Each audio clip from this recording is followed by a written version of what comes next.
आता तुझ्याकडे क्लायंट होतो म्हणजे तो घटस्फोट घेण्यासाठी आलाय, बरोबर? मग तू त्यांचा घटस्फोट होऊ नये म्हणून असं का करत असतेस? मग घटस्फोट होणारी संख्या ही सध्या वाढली आहे का कमी झाली? वाढली. घटस्फोट होण्यामागे असे काय कारण असतात म्हणजे जनरली? कारणं खूप प्रकारची असतात. म्हणजे कधी कधी असं वाटतं की हे खरंच कारण आहे का घटस्फोटाचं. मुलीने पोरगी दिली बाबा मुलाला, कारण का तो बिचारा काही कमवत नाही, त्याची नोकरी गेली. की जनरली लव्ह मॅरेजमध्ये जास्त डिवोर्स होत आहेत की अरेंज मॅरेजमध्ये? नमस्कार, मी इंद्रजित तुमचं सर्वांचं स्वागत करतो एक नवीन कोऱ्या एपिसोडमध्ये. तर आजचा विषय आहे की नात्यांमध्ये जो कलह होतो किंवा त्यातनं निर्माण होणारा घटस्फोट, तर हे का होतात हेच जाणून घेऊया आपल्या पाहुण्यांकडून. तर आज आपल्याकडे आलेले आहेत सौ गौरी देशपांडे. नमस्कार. नमस्कार. या एक ॲडव्होकेट आणि लीगल ॲडवायझर आहे, फॅमिली ॲडवायझर. तर जाणून घेऊ आजचा विषय. मला एक विचारायचं आहे की तू आता ॲडव्होकेट पण आहेस आणि तू एक फॅमिली लीगल ॲडवायझर. आता हे दोन तसं वेगळ्या गोष्टी आहेत म्हणजे, पण मग नक्की तुझं कामाचं स्वरूप काय कसं आहे? कामाचं स्वरूप इन द सेन्स म्हणजे मी फक्त कोर्टात केस लढतं असं नाही. माझा पहिला प्रयत्न असा असतो की येणाऱ्या क्लायंटला मी एक सेल्फ काउन्सिलिंग करते त्याचं, की नक्की प्रॉब्लेम कुठपासून चालू झाला आहे आणि ते नातं कुठेतरी जुळवण्याचा प्रयत्न करते. अच्छा. आणि जिथे मग त्यांच्या सगळ्या गोष्टींमध्ये मला जेव्हा जाणवतं की इथे पॅचअप होणं म्हणजे नाही आहे, म्हणजे पॉसिबल नाही आहे, सो मग तिथनं मी त्याला लीगल ॲडवाईस द्यायला सुरू करते की कुठल्या कायद्याच्या चौकटीत जाऊन आपण काय करू शकतो. अच्छा. सो ही मी त्याला ॲडवाईस करते. अगं पण आता तुझ्याकडे क्लायंट होतो म्हणजे तो घटस्फोट घेण्यासाठी आलाय, बरोबर? मग तू त्यांचा घटस्फोट होऊ नये म्हणून असं का करत असतेस? म्हणजे हे म्हणजे नाही, कारण माझा एक प्रामाणिक प्रयत्न असतो की कुठेतरी नातं टिकावं. अच्छा अच्छा अच्छा. कारण पती पत्नी जरी असले तरी तिथे एक मुलांचा प्रश्न येतो. सो फर्स्ट प्रायोरिटी मी त्यांना देते की जरी माझ्याकडे क्लायंट डिवोर्ससाठी आला तरी मी त्यांचा एक म्युच्युअल काय म्हणतो आपण, त्यांचा म्युच्युअल पॅचअप होत आहे का कुठे, मुलांसाठी, मुलांच्या चांगल्या संगोपनासाठी काही होत आहे. शक्यतो एखादं चांगलं नातं तुटू नये. येस, ही माझी पहिली एक प्रामाणिक भावना असते माझी. अच्छा. तुझीच असते का ओव्हरऑल जे काय म्हणजे हे घटस्फोट करणारे जे ॲडव्होकेट म्हणू आपण ते मी नाही सांगू शकत, कारण दिस इज माय लेवल, म्हणजे ही माझ्या मी या लेवलला जाऊन विचार करते. आणि ओके.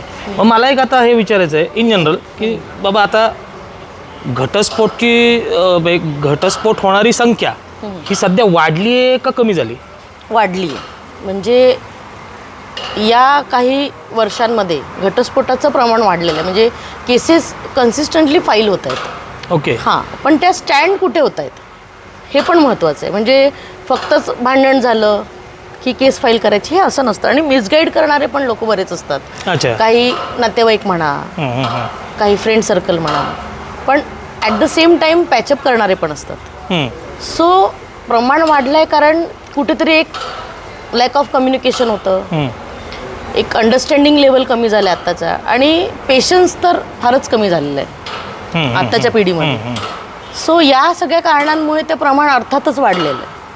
काय काय कारणं असतात म्हणजे एक घटस्फोट होण्यामागे असे काय कारणं असतात म्हणजे जनरली? कारणं खूप प्रकारची असतात. म्हणजे कधी कधी असं वाटतं की हे खरंच कारण आहे का घटस्फोटाचं.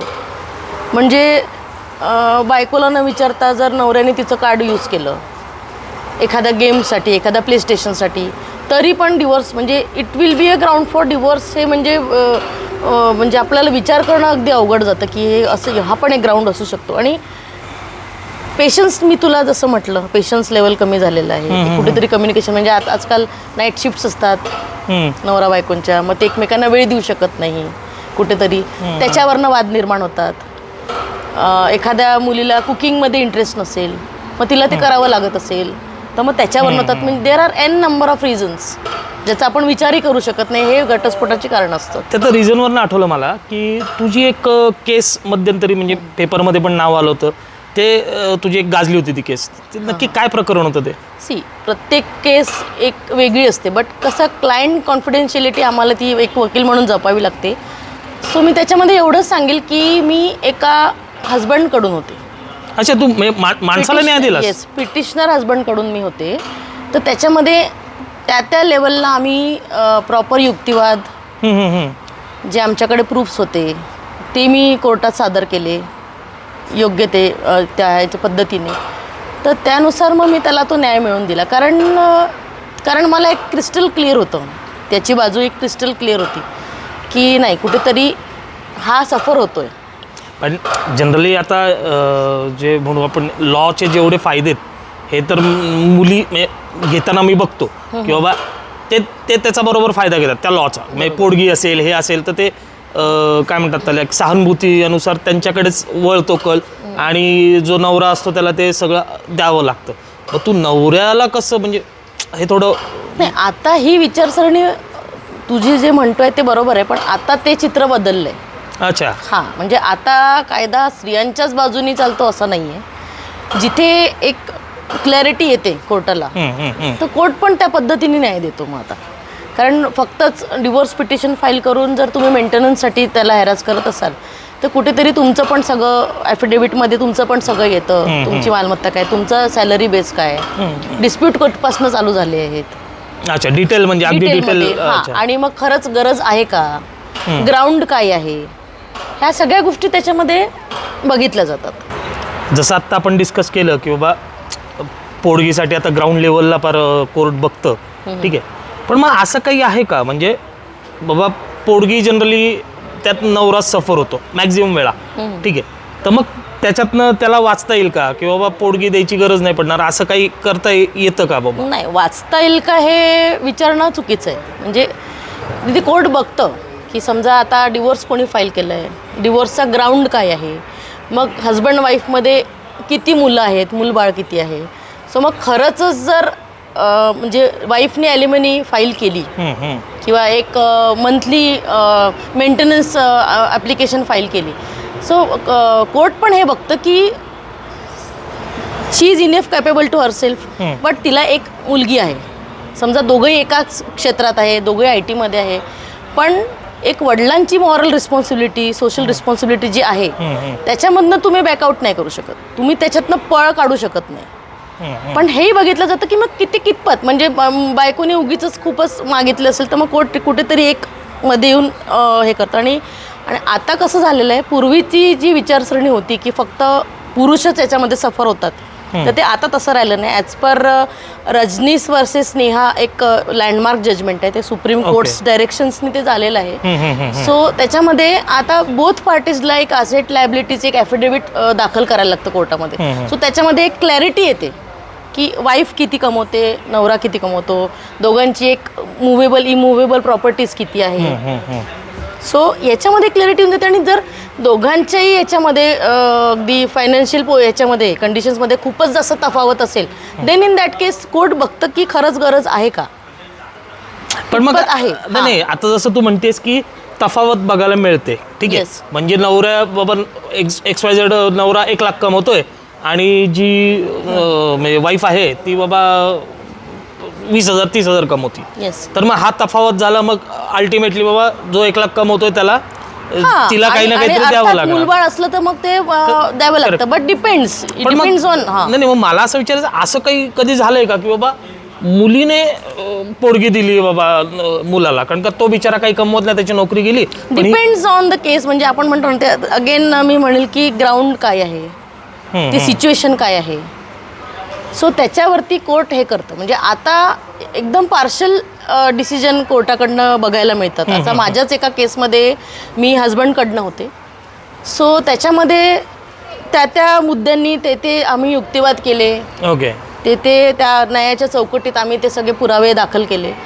सो अल्टिमेटली मी त्याला एक न्याय मिळवून दिला त्या केसमध्ये. पण म्हणजे आता थोडक्यात असं होऊ शकतं बाबा की जर पोरगी जर जास्त कमवते आणि चुकून माकून नवऱ्याची नोकरी गेली, ओके, काही प्रॉब्लेम चालले असतील आणि त्या ह्याच्यात डिवोर्स होत असेल तर मुलगी पण पोडगी देऊ शकते. डिपेंड्स. हां, हे डिपेंड म्हणजे असं होऊ शकतं कोर्टात. होऊ शकतं. ओके. आता ह्याच्यावरनंच मला एक म्हणजे त्याला लागूनच एक क्वेश्चन आहे की आता जनरली असं होतं की बाबा आपण इथं पकडतोय की नवऱ्याला ₹1 लाख पगार आहे असं पकडतोय. तर आता तसंच जर नवरा 200 कोटीचा मालक आहे, 300 कोटी त्याच्याकडे, तर मग बायकोने डायरेक्ट मग नाही मला 100 कोटी हवे म्हणून पोडगी मागितलीच, तर हे कितपत म्हणजे योग्य आहे किंवा काय, ह्याच्याबद्दल तू काय म्हणशील? ते असतं त्यांच्या स्टेटस लेवलवरती. म्हणजे आता जसं तुम्ही ॲक्टर्स बघत असाल, सो ते त्यांच्या स्टेटसप्रमाणे ते, कारण त्यांची लाईफस्टाईल वेगळी असते. सो मग आता ती लाईफस्टाईल जगायची जर एखाद्या बाईला सवय झाली आहे आणि नवऱ्याच्या एखाद्या एक्स्ट्रा मॅरिटल अफेअरमुळे तिला सफर व्हावं लागतंय आणि ती डिवोर्स मागते, सो तिच्या लाईफस्टाईलप्रमाणे त्याला पोटगी देणं ही त्याची ड्युटी आहे. ओके, म्हणजे डायरेक्ट 200 100 कोटी दिला कॅपेबल ना, तो कॅपेबल आहे. अच्छा, पण मग ही मर्यादा ठरवतो कोण? कोर्ट. कोर्ट ठरवतं ही मर्यादा. म्हणजे- कोर्ट ठरवतं, म्हणजे आधीची तिची लाईफस्टाईल काय आहे, डिवोर्स नंतरची तिची लाईफस्टाईल कशी असणार आहे आणि नवऱ्याची कॅपॅसिटी किती आहे, प्लस त्याच्यामध्ये मग मुलांचं पण असतं. नाही पण असं नाही ना होत की बाबा मुलीच्या आलं मनात आणि नाही मला एवढे पाहिजेत, असं नसतं ना. नाही, अगेन तुमच्या जे काही असतात, तुमचे डॉक्युमेंट्स असतात, तुमचे डॉक्युमेंटरी एव्हिडन्सेस असतात सगळे, त्या गोष्टीवरती कोर्ट डिसाईड करतं. क्रायटेरिया ठरलेला त्या असं ठरलेलं नसतं, म्हणजे बाबा तिने मागणार आणि कोर्ट देणार. ते म्हणजे ते कायद्याच्या चौकटीत जे त्यांना योग्य वाटेल तो कोर्ट निर्णय देतो. अच्छा, पण मग आता सध्या बघ ना, म्हणजे आता जेवढे मुलं मुली जे काही लग्न करतात त्यांचा एक थॉट आहे की बाबा सेपरेट घर असं, पण सेपरेट राहून सुद्धा डिवोर्स होतोय, म्हणजे हे नवल आहे. सेपरेट किंवा जॉईंट फॅमिलीमध्ये राहणं हा मूळ मुद्दाच नाही आहे. सेपरेट राहिलं तरी तुमची कुठेतरी विचारसरणी जुळत नसेल, तुमचं एक म्युच्युअल अंडरस्टँडिंग, रिस्पेक्टच नसेल, तरी वाद होऊ शकतात. आणि जर एकत्रित कुटुंबामध्ये जर बाबा मला खूप सगळ्या लोकांचं करावं लागतंय, बट तिथे एक पॉझिटिव्ह इम्पॅक्ट असा असतो की एक पाठिंबा मिळतो, एक बॅकबोन सपोर्ट मिळतो, सासू सासऱ्यांचा म्हणा किंवा मोठ्या धीरांचा, जावांचा मिळतो. सो तिथे पण एक ते नातं त्या लेवलला आपल्याला टिकवता येतं. एक मध्यस्थी करून ते लोक तिथे ते वाद मिटवण्याचा प्रयत्न करतात. सेपरेट राहिलं तर तुम्हाला स्पेस मिळते, बट तिथे म्हणजे कसं तो एक इगो जर आला की मीच पुढे का जायचं, मीच स्वतःहून नातं का टिकवायचं, सो मग अशा कंडिशन्समुळे मग ते डिवोर्सचं प्रमाण वाढतं आणि मग अल्टिमेटली होतं. मला एक तुला म्हणजे विचारायचं आहे, एक क्युरियोसिटी म्हणून, की जनरली लव्ह मॅरेजमध्ये जास्त डिवोर्स होत आहेत की अरेंज मॅरेजमध्ये? तसा रेशो काढणं कठीण आहे, बट मला असं वाटतं की लव्ह मॅरेजेसमध्ये ह्या सगळ्या गोष्टी जास्त होतात, अफेक्ट होत आहेत. कारण माझ्याचकडे एक केस आली होती, म्हणजे पूर्वी ती वाइंडअप झाली ती केस, की आता समजा नाईट शिफ्ट्स असतील, तर IT सेक्टरमध्ये काय होतात, मुलींच्या नाईट शिफ्ट्स असतात. करेक्ट. सो त्या तेवढा इकडे वेळ देऊ शकत नाही जेवढा, कारण लग्नानंतर एक त्यांची रिस्पॉन्सिबिलिटी वाढलेली असते. सो कुठेतरी नवऱ्याच्या मनात येतं की ही आधी तर माझ्याशी इतकी गप्पा मारायची, ऑफिसमध्ये असताना गप्पा मारायची. सो कुठेतरी ते अंडरस्टँडिंग लेवल त्यांची जर ती कमी झाली, म्हणजे जसं पूर्वी तो तिला समजून घ्यायचा तसं त्यांनी आजही तिला समजून घेतलं तर डिस्प्यूट होणार नाही. हां, बरोबर. But on the same time काय होतं की टीम डिनर्स असतात, तुमचे टीम मीटिंग्स असतात, त्याच्यामध्ये एकमेकांची जवळीक वाढली तर तुमचे ते एक्स्ट्रा मॅरिटल अफेअर्स वगैरे चालू होतात. So this is also a ground for divorce. म्हणजे आता जरी ते अडल्ट्री म्हणू शकतो आपण त्याला, आफ्टर मॅरेज, ते जरी आता तो हे राहिलेला नाही आहे, एक ऑफेन्स राहिलेला नाही आहे, बट तरी it will be a ground for divorce. So या सगळ्या गोष्टींमुळे पण डिवोर्स रेट वाढतो आहे.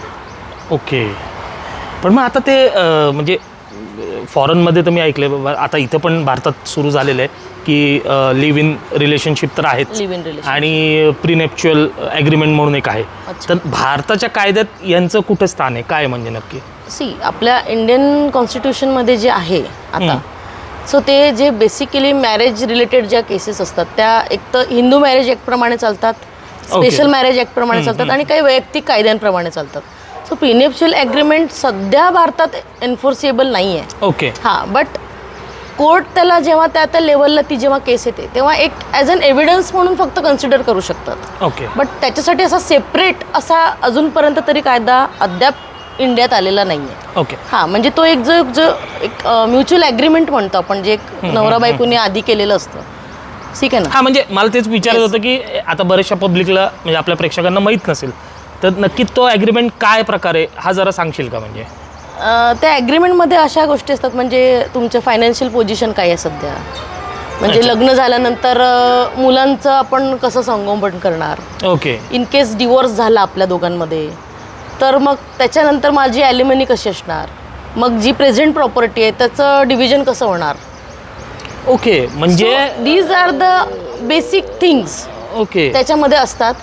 सो त्या ॲज अन एव्हिडन्स म्हणून कन्सिडर केल्या जाऊ शकतात कोर्टाच्या ह्याच्यामध्ये legality legal बेसिसवरती.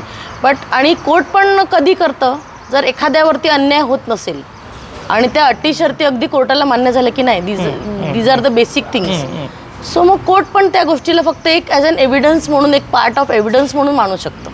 Okay. Yes, supporting एक एव्हिडन्स म्हणून मानू शकतं. बट तशी लिगॅलिटी अजून भारतात नाही. ओके, म्हणजे आपल्याकडे ते नाही. पण म्हणजे तो लॉ असा आहे की बाबा थोडक्यात आपण दोघं लग्न करणार आहोत आणि मग लग्न झाल्यानंतर काय काय गोष्टी करायच्या हे आधीच बॉन्ड पेपर किंवा लिगली फ्युचर डिस्प्यूट्स होऊ नये म्हणून, आपल्या फ्युचर नात्यामध्ये काही प्रॉब्लेम्स येऊ नये म्हणून ते एक म्युच्युअल बॉन्ड असतो तो. But still this is not enforceable in India right now. पण म्हणजे माझं एक पर्सनल मत आहे याच्यात की सुरुवातीपासूनच तुम्ही जर म्हणजे तुम्ही निगेटिव्हच विचार करताय ना की तुमच्या नात्याला घेऊन की हां असं डिवोर्स झालं तर किंवा ही गोष्ट झाली तर मग असं झालं तर मग काय करायचं, हे तुम्ही आधीच नन्नाचा पाडा लावतोय असं वाटत पण नाही. त्याच्यामधनं काही पॉझिटिव्ह गोष्टी पण घडतात.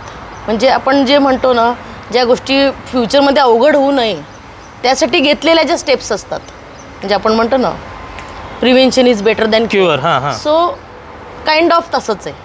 ओके. आता म्हणजे बऱ्यापैकी तर आता कळलंच मला की बाबा, तर पण मला एक म्हणजे तू पब्लिकला म्हणजे आपल्या प्रेक्षकांना असे काय टिप्स देतील की ज्याच्यामुळे डिवोर्स होणारच नाहीत, नातं खूप छान टिकेल किंवा कुटुंबात खेळीमेळीचं वातावरण राहील, असे तू काय टिप्स देशील? डिवोर्स होणारच नाही या बाबतीत जर टिप्स द्यायचं म्हटलं तर इगो लेवल थोडा कमी केला पाहिजे, थोडंसं एक म्युच्युअल रिस्पेक्ट ठेवला पाहिजे एकमेकांचा, एकमेकांना स्पेस दिली पाहिजे. आणि कुठेतरी जर आपल्याला नातं टिकवायचं आहे सो ते म्हणजे कसं आहे ना, एक म्हण आहे कोर्टात तुम्हाला केस जिंकता येते, पण तुम्हाला जर नातं जिंकवायचं असेल तर कुठेतरी तुम्हाला अहंकार हरवावा लागतो. सो मी एक टिप देईल की तुम्ही कुठेतरी तुमचा इगो लेवल कमी करा, म्युच्युअल रिस्पेक्ट ठेवा, एक अंडरस्टँडिंग लेवल वाढवा. सो यांनी थोडंसं आणि शक्य होईल सो त्या टप्प्यावर तो मिटवायचा प्रयत्न करा. ओके. आणि कम्युनिकेशन गॅप होऊ देऊ नका, म्हणजे थोडक्यात ताणू नका. आणि कम्युनिकेशन गॅप झाली की मग ते नातं थोडंसं होत जातं, खराब होत जातं. ओके. म्हणजे हा एकमेकांशी संवाद भांडण झालं तरी कम्युनिकेशन ठेवा. गपचूप बसायचं नाही. येस. अच्छा. आता एक जाता जाता आपण एक शेवटचा प्रश्न आहे माझा अगदी मनातला आहे की पिढीजात चाललेल्या सासू सुना यांच्या भांडणावर काही इलाज आहे का?